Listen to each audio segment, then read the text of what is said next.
Spookie Place. They say some houses are alive, but they don't always tell you what they hunger for. The house on Morningside Drive doesn't just haunt its visitors. It consumes them, piece by piece, soul by soul. Tonight, when the shadows crawl across your walls, don't assume they're yours. Before we begin, I request you to like the video and subscribe to the channel. On that note, let's begin. The Watcher of Morningside. I have been dating Jamie for 2 months now, and each time I visited her house, I felt something unsettling, but I could never put my finger on it. You see, I'm just a normal 16-year-old guy. Like any guy my age, I'd walk through fire for a chance to be with my girlfriend, especially when her parents weren't home. But something about her house at night always felt off. It wasn't that I didn't enjoy her company. In fact, her mom had always been kind to me, and every time I knocked, she'd welcome me in with a warm smile. But there was a strange feeling in the air. The walls seemed to hum with a tension that couldn't be explained. It always felt like something was lurking just beyond my sight, waiting for the perfect moment to reveal itself. One evening, Jamie told me that she and her mom would be out for dinner. I was happy to have the house to myself. "You'll have the place to yourself until I get back," she said, a cheeky grin on her face. "Just don't break anything." As usual, her mom shot me a wink and left with a friendly chuckle. I went inside, settling in on the couch to watch Seinfeld on Hulu. After an hour or so, nature called, and I had to use the bathroom. That meant making my way up the dark staircase to the second floor, a path I had grown to dread. The lights in the hallway were notoriously unreliable, flickering out after a day or two. It was always pitch black upstairs, and the eerie quiet was enough to make anyone's skin crawl. "Why don't your entryway or stairs lights work?" I had asked Jamie once. "They do, but only for a day or so. We don't know why," she had replied casually, as if it was just another oddity of the house. The house had a history of strange occurrences, but Jamie always brushed them off. I never did, though. Every time I walked up those stairs, I felt like someone was watching me. I could never shake the feeling of being followed. Even the dog, Maxwell, seemed to know something was wrong. He would growl at empty corners, his small frame shaking with fear, his eyes fixed on something invisible to the rest of us. That night, I sprinted up the stairs, my heart pounding as I made my way to the bathroom. I was in and out quickly, but when I exited the bathroom, Maxwell was at the top of the stairs, growling at something down the long, dark hallway. The sound was deep and guttural, not the usual yapping of a Pomeranian, but a vicious, almost primal growl that sent chills down my spine. "Max, it's just me," I called out, trying to calm him down. But the growl didn't stop. It only grew louder, more threatening. I heard footsteps coming from downstairs just as the growl reached its peak. A car door slammed in the driveway. Jamie was finally home. Relieved, I hurried down the stairs and tried to push the unsettling feeling out of my mind. When Jamie came through the front door, I was half expecting her to make some joke about Maxwell's behavior, but instead, she was holding the dog in her arms.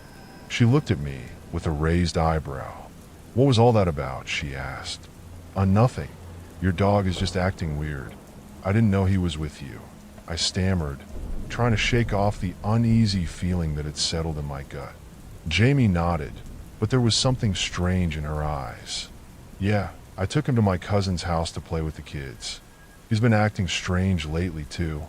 I tried to forget about the growl, but for the rest of the night, I couldn't shake the feeling that something was wrong. I couldn't get the image of Maxwell's terrified eyes out of my mind. He wasn't just reacting to something in the house. He was reacting to something else.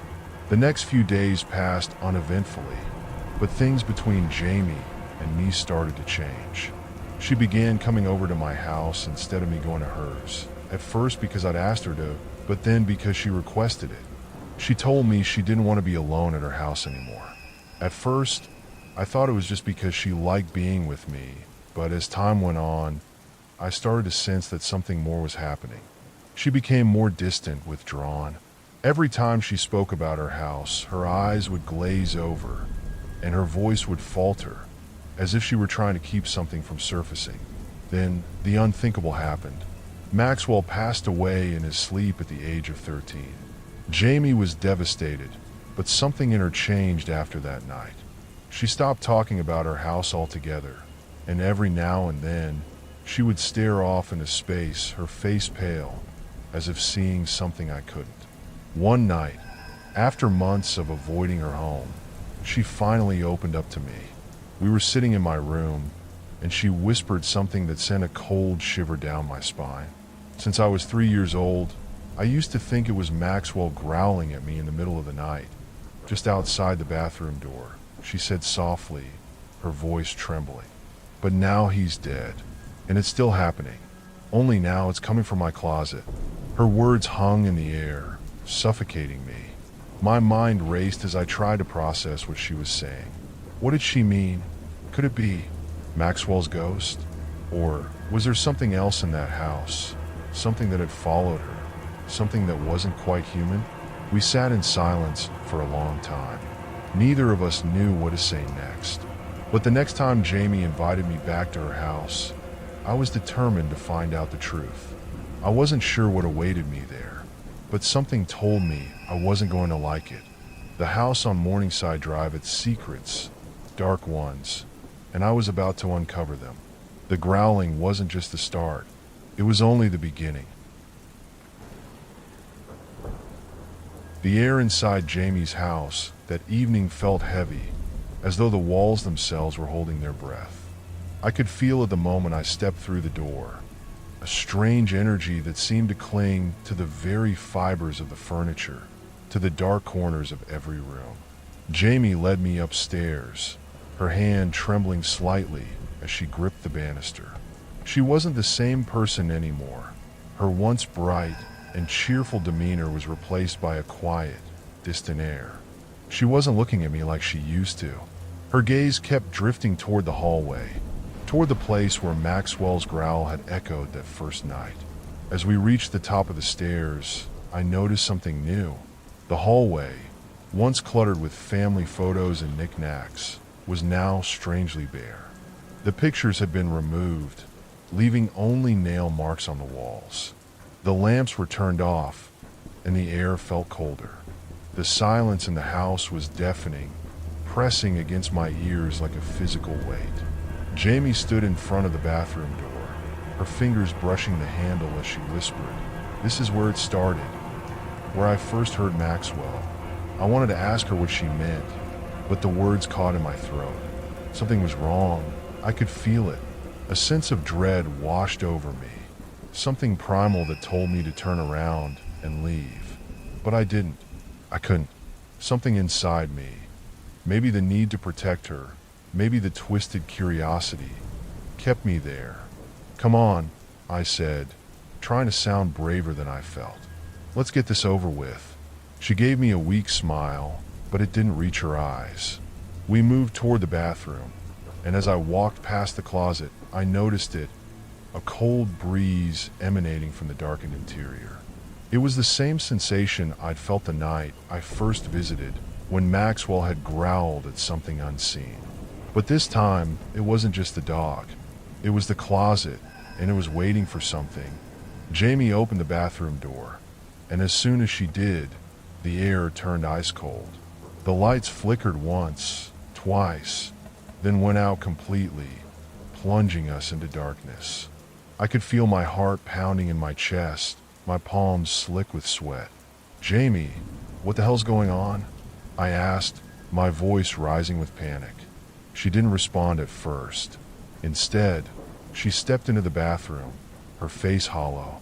I followed her in, but as soon as the door slammed shut behind me, a feeling of suffocation overwhelmed me. The wall seemed to close in, and I heard it, low at first, almost inaudible. Then it grew louder. A growl, deep and resonant, vibrating through the floorboards. It sounded like Maxwell, but it wasn't. It was something else, something darker. I spun around, But Jamie wasn't beside me anymore. She was at the mirror, staring at her reflection. Her eyes were wide, unblinking, and her lips moved in a silent prayer, though the words didn't reach my ears. Suddenly, the growl grew deafening. The walls shook, and the air in the room became thick with a stench I can't describe. Rotting flesh, mildew, something decayed. The mirror in front of Jamie cracked, the glass spider webbing as if under some invisible force. Then, something stepped out from behind her.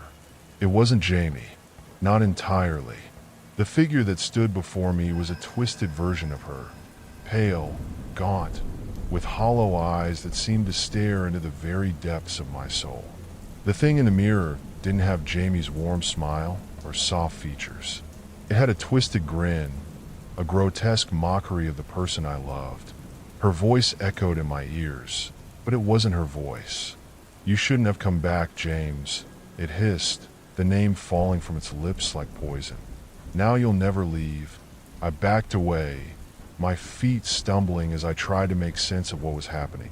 I wanted to scream, to run, but my body wouldn't move.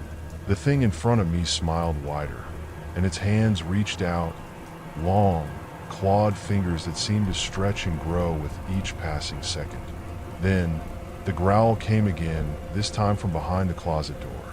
I could hear it moving, pacing, breathing heavily. The door rattled as though something was trying to get out. Suddenly, everything went black. I woke up on the cold, wooden floor of the hallway, gasping for air as if I'd been underwater. My head was spinning, my body numb. I scrambled to my feet, but everything around me felt wrong. The hallway stretched impossibly long, the walls now dark and wet, as though they were bleeding shadows. I turned toward the stairs, but they weren't where they should have been. Instead, a door stood in front of me, an old wooden door with peeling paint. Without thinking, I opened it. The moment I did, I was hit with a gust of cold air so intense it felt like I was standing in the Arctic. The door led into a room I had never seen before. The walls were lined with old portraits, their eyes following me as I moved. The air was thick with dust, and the floor creaked under my weight. In the center of the room, a large wooden chest sat, covered in ancient symbols and chains. I could hear something breathing inside it. A voice whispered from the darkness, calling my name, but it wasn't Jamie's voice. It was deeper, guttural, distorted. "Come closer, James." I stepped forward, hypnotized by the voice. My feet moved of their own accord, as though some unseen force was pulling me toward the chest.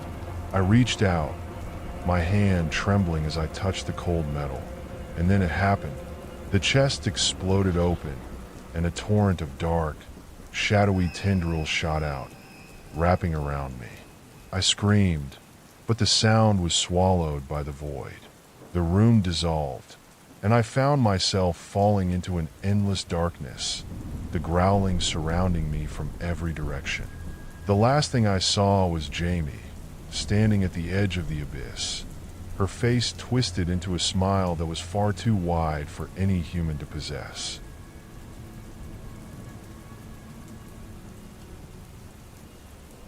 I woke up, but I wasn't where I had been before.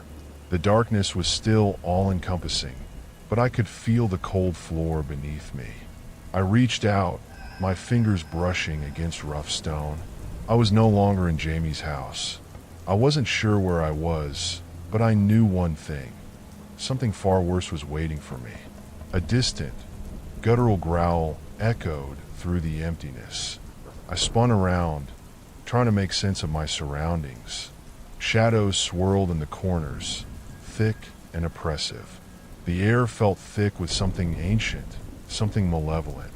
Suddenly, I heard the whisper again, only this time it was clearer, sharper, like nails scraping against glass. "You should have never come back." I staggered to my feet, the growling growing louder, closer. My heart raced as I scanned the room, but there was nothing but darkness. Then I saw it. the faint glow of an old lantern flickering in the distance, casting eerie, dancing shadows along the walls. I had no choice but to follow it. Each step felt like I was sinking deeper into the earth, the growls now surrounding me, echoing in the depths of the blackness. The farther I walked, the heavier the air became, as if the house itself were breathing with me. It was suffocating. The lantern led me to a stone door, ancient and weathered, covered in the same symbols I had seen on the chest. The door was slightly ajar, creaking as though it had been waiting for me. I didn't hesitate. I pushed it open. Inside was a room filled with old, decaying relics. Furniture draped in moth-eaten cloths, shattered mirrors, and crumbling books. But in the center of the room, there was a large altar, bathed in the soft, flickering light of the lantern. A dark figure stood at the altar, facing away from me, their back cloaked in shadow. "Jamie," I whispered her name, my voice shaky. The figure turned slowly, revealing a face twisted in agony. But it wasn't Jamie. It was someone else. The figure's face was contorted in a grotesque mask of pain, a pale, decayed imitation of a person.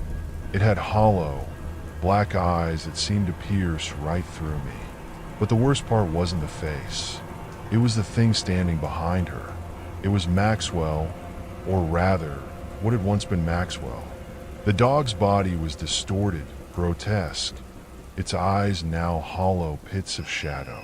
Its fur was matted with what looked like dried blood, and its mouth was open, snarling, revealing jagged teeth that glinted in the dim light. But it wasn't the dog's growl I heard, it was mine. I froze, feeling a cold wave of terror wash over me.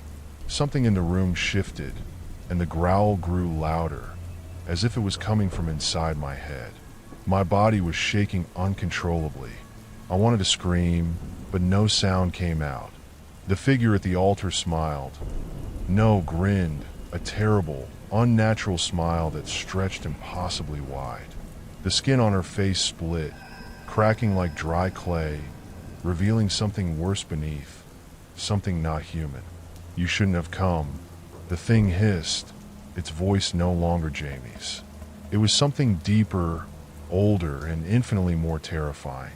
I backed away, but the room seemed to stretch, the walls closing in, the shadows growing longer, consuming everything. My legs gave way, and I collapsed to the floor. "Jamie?" I gasped, my breath ragged. The figure stepped closer, the light flickering wildly as it drew near. And then, just as it reached me, it whispered something that froze my blood. "Jamie isn't here, James. She never was." I looked up at the thing, its grin now impossibly wide, filled with jagged, needle-like teeth.